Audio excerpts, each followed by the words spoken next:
Bismillahirrahmanirrahim. Al-Maliku yursilu ila Yusuf. Патша Юсуфқа елші жіберді.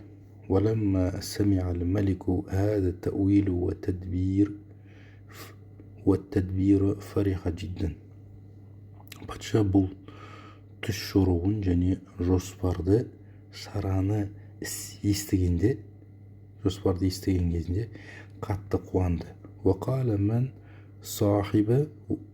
صَاحِبُ هَذَا التَّأْوِيلِ.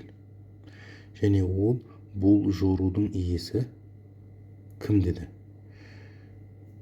وَقَالَ الْمَلِكُ مَنْ هَذَا الرَّجُلُ الْكَرِيمُ الَّذِي نَصِحَ لَنَا وَدَلَّ عَلَى التَّدْبِيرِ. Патша айтты, бізге кеңес берген және қиындықтан шығу шарасын көрсеткен бұл ардақты кісі кім? قال الساقي هذا يوسف الصديق وهو الذي أخبر أني سأكون ساقيا لسيد الملك.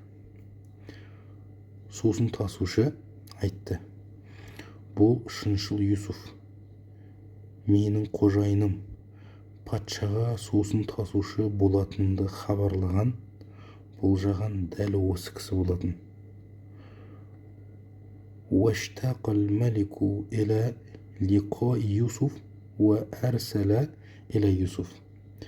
Патша Юсуфпен жолығуға асықты, қатты қалды, және Юсуфқа адам жіберді. وقال الملك ائتوني به أستخلصه لنفسي. Патша, оны маған әкеліңдер, оны өзіме жақын арнайы кеңесші етіп алайын деді.